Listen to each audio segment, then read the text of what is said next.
Carts, a point on the board, but I imagine disappointed with the outcome.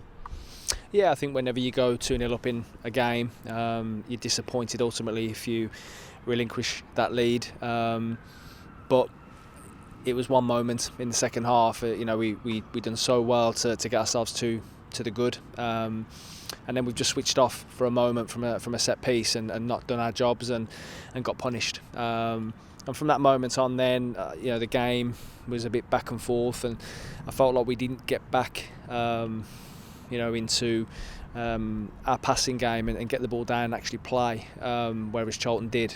So credit to them, and we're disappointed with both goals and the second one coming from a transition.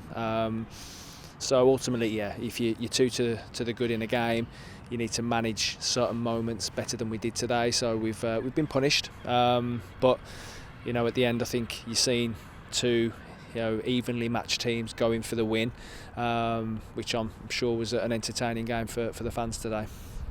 I'm sure there is disappointment, like you say, with the 2 goals. They're 2 fairly soft goals, and given them we're 2-0 up, and that momentum kind of then goes once they get that second, and it's, like you say, in the balance.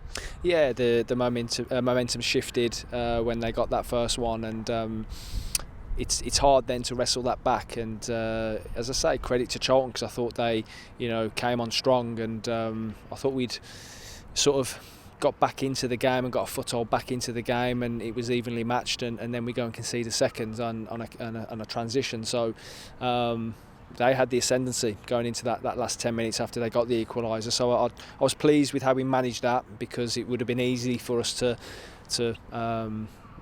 get further and further back and get deeper, but we still had moments where we went forward and had a couple of chances late on to win it. It was a pulsating game, wasn't it, in that second half? But from our perspective, yes, we're disappointed that we allowed Charlton back into the game and ultimately give them the ascendancy. And I mean, for 55 minutes, we were by far the better side and were deserving of our 2-0 lead. At times this season, we've struggled to start games well, but that was a really good first half from us. Yeah, and we emphasised it going into the game that, especially here at home, that even against Blackburn, I didn't think we started particularly well. So we wanted to show that energy and that intensity that we showed in the second half last week at Blackburn, and we didn't want to leave it till half time to go and do that. So the players done a really, really good job of starting the game with high energy. We're on the front foot and competed really well.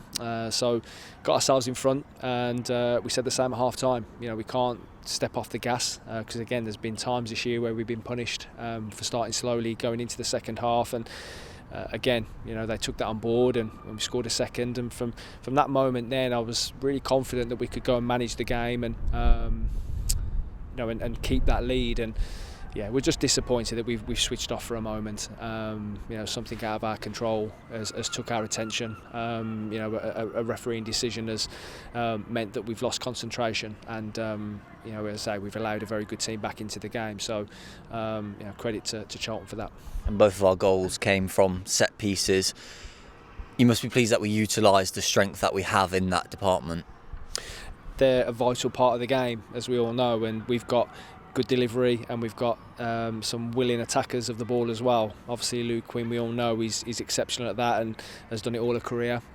We had Gemma in the team today as well, and you've got the likes of Jade. So it's important that you firstly get that delivery right, and then win first contact. And I think the first one was a sort of a second phase, and Gemma's won it, and Jade's in the right place at the right time, as every good striker should be. And then the second one, we've seen Louise Quinn do that a million times. So delivery was great, and she goes and heads it in. So disappointed that we've conceded from one, and again, that's concentration, but they're a vital part of the game, and I always feel we're a threat, whatever the personnel we've got in that department.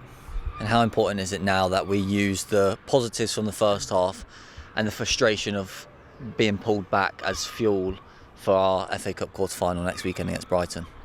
Yeah, I think you reflect on every single game, and you can draw positives and work-ons from that. And we've been taught a harsh lesson today that you can't lose concentration, especially from a set piece, because that can swing momentum back in favour of the opposition. So we have to learn to manage them moments better. and again take the good. And there was lots of positives from the game in terms of the way we played with the ball, but then don't go away from that, stay with it, and continue to keep pushing and playing the way that we did in that first half that got us into the lead. So we'll reflect as we always do and grow as a team, and hopefully we'll be better for it. And just finally, a word on how crucial the support will be next weekend for the quarter-final, knowing that a semi-final spot is at stake. Yeah, quarter-final of an FA Cup against WSL opposition here at home. Finally, it seems like we've been on the road a lot in the cup competition this year. So, yeah, it's a great game, and listen, we'll be going into it full steam ahead, and we'll prep and plan. But it's a fantastic competition. As I keep saying, we've got history in it, and it'd be so nice to keep progressing and get ourselves into the final four. And the more fans that come here to St Andrews and can support that, give us that edge, it'll be vital. So yeah, looking forward to what hopefully will be a great weekend next week. Thanks, Carts.